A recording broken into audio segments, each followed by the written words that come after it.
Rising Wind by Mary Evans. Chapter 1. Trespasser. The punch came high and fast, and with enough force to leave a mark if it landed.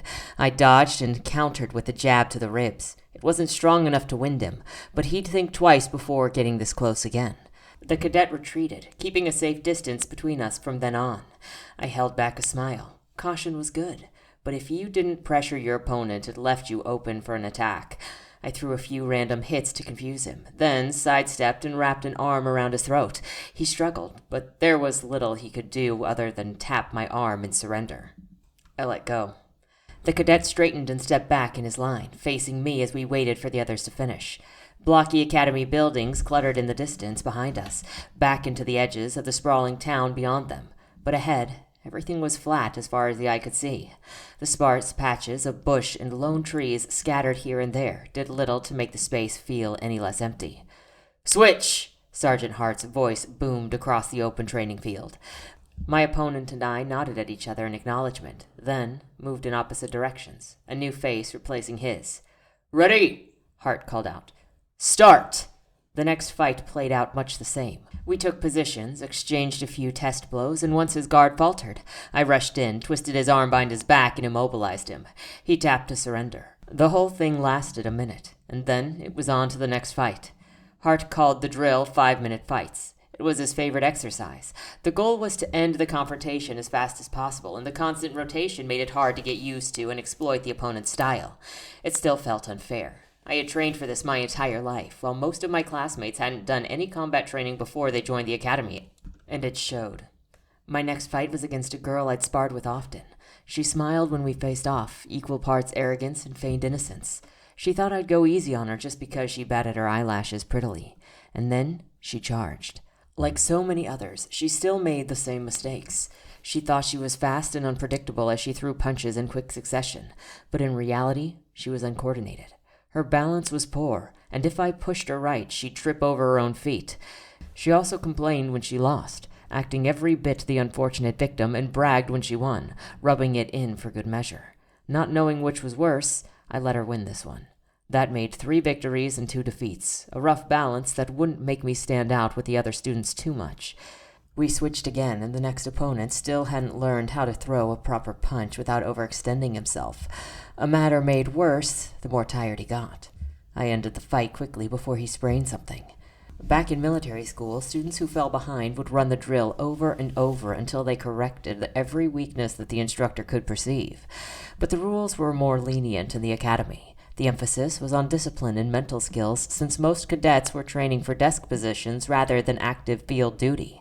So when they failed, all they got was a few extra laps to run. Our future officer corps. "Partner switch!" Hart yelled out. I expelled a breath and wiped the sweat from my forehead. The sun was getting low, but heat still lingered in a cloud of humidity.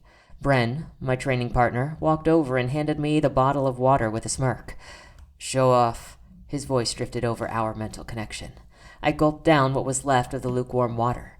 It felt like we'd been at it for hours, and there wasn't a muscle in my body that didn't ache with fatigue. Bren didn't look any better. His light brown hair ruffled, and his gaze focused on anything but his opponent. Hart signaled ready, and I smacked Bren's shoulder to bring him back to the present. All it did was make him stagger forward. He cursed me mentally before approaching his opponent. Bren didn't move when Hart called to start. He let the other student charge him, then danced out of the way every time his opponent threw a punch. Bren dodged, blocked, or shoved him away when he got too close, leading the other cadet in endless circles. Great strategy to tire someone or drag out a fight, but it didn't work with the time limit and a rival going in for the kill. Bren jumped aside to dodge a jab. It was a mistake. "Feign," I communicated too slowly. His opponent twisted around and kicked at Bren's legs, bringing him down. One loss, back in line, and then restart. "Would showing me all the angles count as cheating?" Bren asked the next time he got hit. I could give him a wider view of the fight from where I stood, point out weaknesses and openings as we did in team fights, but something told me Hart wouldn't appreciate it here. "You're on your own." I felt his frown even though he had his back to me. "Minute left. Focus," I reminded him. Screw this." He ground his feet and took the next punch straight to the core. When the cadet tried to retreat, Bren caught him by the wrist. The cadet stiffened. You don't really want to hit me, do you? Bryn said between breaths. The soldier's eyes glassed over, the tension in his shoulders easing. He shook his head, and before he could change his mind, Bryn spun him around and took him into a chokehold. Who's showing off now? I teased. Incoming, I warned when Hart stalked toward him. The sergeant smacked Bryn over the head. No abilities, he scolded. Switch. I heard Bryn's mental groan as the fighting resumed. He wasn't bad at it, he just hated fighting. 3 years ago, when I'd met the scrawny farm kid with bad posture, I would attribute his defeats to lack of physical training. He'd gotten into the academy based on his influence or talent, and by mid-first year, he was at risk of flunking for consistently failing boot camp. I had needed something to keep busy, and he needed someone to coach him. We clicked immediately, and time flew as we helped each other progress. A lot had changed since then. For one, he didn't slouch anymore, and his frame had filled up enough to compete with the others. He could take down most of our classmates easily, but he played it too safe. Get in there and tackle him, I urged him when his opponent threw a punch so off-center it left his entire side exposed. Instead of taking advantage of the opening, Bryn jumped back and out of reach. I'd rather not get hit, he retorted. Oh, come on! That punch wouldn't hit a target if it was right in front of him. Hart slapped the back of my neck hard enough to make my teeth rattle. No chatting, he barked, then strolled on to watch the nearby fight.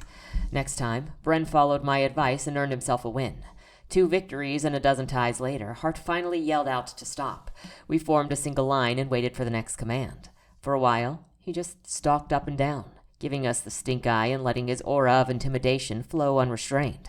It took all of my focus to not spiral into a panic. What's with that footwork? He yelled at the girl I'd fought earlier.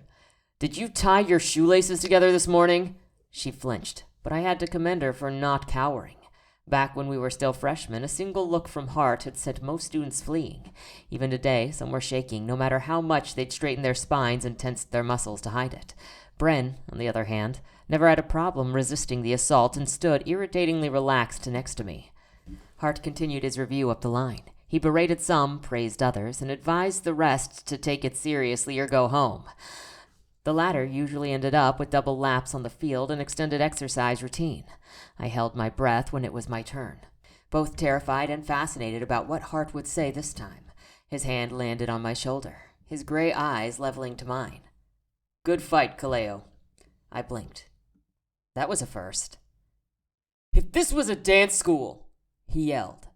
What's with those pathetic punches? This is not a pillow fight. He leaned in closer, speaking in a lower voice. You have good technique, but you are too scared to punch a man. He nodded at the line of cadets. You're not doing anyone a favor by going easy. He squeezed and shook my shoulder before letting go. Bryn snickered, unfazed even after Hart had yelled at him for using his influence when instructed not to. I elbowed him. Stop that, or he'll come back. If he does, maybe you can ask him to dance, he replied, his face growing red with suppressed laughter. I jabbed him again, but what shut him up was Hart's announcement that we'd have to do the extra laps because of his little stunt earlier. Later, he said on his way to the failed group, save me a spot for dinner. A spot and some food. Latecomers got leftovers. I acknowledged his message and cut our telepathic link. Getting to the cafeteria early was easier said than done. Hart's exercise had dragged on close to dinner, and by the time I made it to the dorms, showered, and finished tending to my uniform, a thick stream of cadets crowded the main exit. A smaller, narrower staircase led out back. It was obscure enough for most students to overlook, which meant less traffic. If I hurried, I could get ahead of the crowd. I leaped down the stairs, taking several at a time. A door swung open, and I swerved to avoid collision. I inhaled a sharper breath as I recognized the group of students, but it was too late to back out now. It was Evander and his buddies. Just my luck. He smiled wide when his eyes landed on me, as if the high point of his day had just sneaked up on him. I tried to circle around and slip past him, but he blocked my path. What's the hurry? He asked, prompting one of his buddies to snicker. Evander was 1 year my junior. He came from a long military line with a good amount of political influence in the capital, so he acted like he owned the place. And for some reason, he had taken a particular issue with my existence. He lunged for me, laughing when I dodged, taking advantage of the opening I made to slip past him. Bad move. Someone shoved me, and I lost my footing. I half skidded, half skipped down the stairs, Evander's laughter chasing me all the way to the bottom. My knee slammed into the concrete landing, paralyzing pain exploding in my leg. I bit back the scream, refusing to give Evander the satisfaction. Gathering myself, I climbed to my feet. "Watch where you're going," Evander called out, laughing as they thundered down the stairs after me. He didn't miss the opportunity to shove me into the wall as he passed. The door crashed shut behind them. I swallowed the pain that still throbbed in my leg and straightened. My knee hurt when I put weight on it, but it held steady. A small price to pay for getting them to leave, or so I thought until I tried the exit. The door refused to budge. I had resisted anger before, but it was hard to do so now. Taking in a deep breath, I put it out of my mind. Anger only made the sweltering air of the stairway even more suffocating. I expelled it all in a sigh and started my slow and painful ascent. I hoped Bren wouldn't mind standing while eating leftovers.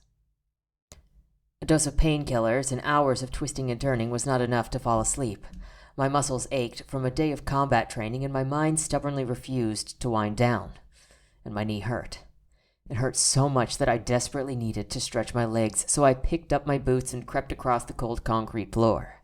The door opened with its familiar creak, soft in the daytime, loud as thunder in the silence of the night. I froze, but the only answer to the loud metal screech was soft breathing and the occasional snore. Exhaling a breath, I slipped out into the corridor. The courtyard between the dormitory building was empty. Guards patrolled the compound after curfew, but I didn't sense anyone nearby. The only things that moved were the dancing shadows of trees in the lamplight. Inhaling, I stretched out my back, my legs, enjoying the night's chill while it lasted. Midland days were hot and the nights far too short, but they were quiet. Telepathy let me convey meaning without words, making it easy to explain even the hardest of concepts, but it had its drawbacks. The persistent awareness of people's proximity and their mental agitation was a constant static at the back of my mind.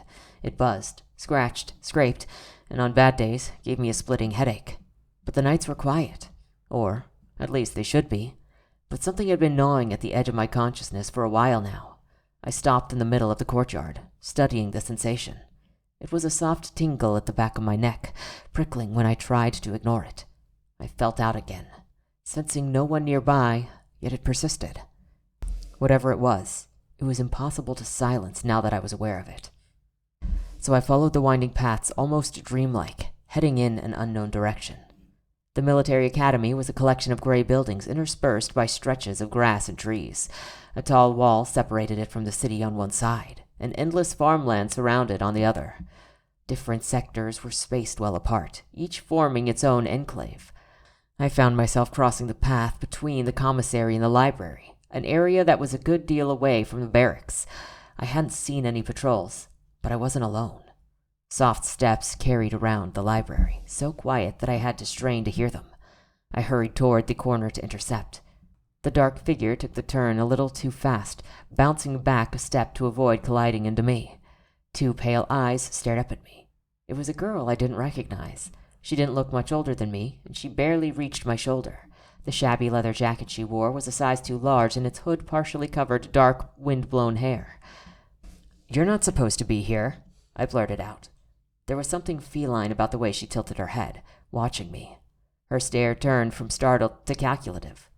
"Neither are you," she said in a low, melodic voice. She was trespassing, and I had to detain her. "You need to leave," I said instead. She didn't contradict me, slipping past and continuing down the path. The messenger bag was slung over her shoulder. I snapped out of my confusion. "Wait!" I called after her. I should have at least searched her. She sped up, disappearing behind a corner, but it was easy to follow her by her tingling presence. She went straight, then took a left, keeping a distance between us no matter how fast I hobbled after her. I cut across the grass as she turned another corner. It would bring her straight against the perimeter wall, only when I followed, the alley was empty.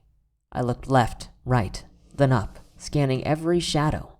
She was gone, and her presence faded somewhere in the streets beyond. This section had no doors or breaches, and the only way out was up and over. I frowned. The wall was more than twice her height, and I had been a mere second behind her.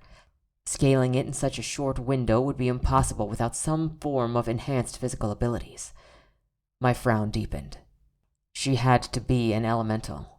I cursed under my breath just as the sound of heavy footsteps raced toward me. A sudden light blinded me. "What are you doing here, cadet?" a gruff voice said. It was a moment before I found my words. "I couldn't sleep," I replied, squinting at the light. "You're not supposed to leave your dorm." The man lowered the flashlight. I reached out mentally, explaining the pain in my knee and the need for a walk. His eyes lingering on the bird logo on the front of my jacket that marked me as telepathic, and then the 3 stripes on my sleeve, 1 for each year in the academy. His own uniform displayed the bear badge of an intimidator. I swallowed. Hart was the kindest intimidator I'd met, and he was plenty scary. The guard checked the area with a quick scan of his light and turned back to me, eyes narrowed. "You better head back before I report you," he said after a moment, and I breathed a sigh of relief. "Yes, sir." I turned on my heel and hobbled back toward the dorm.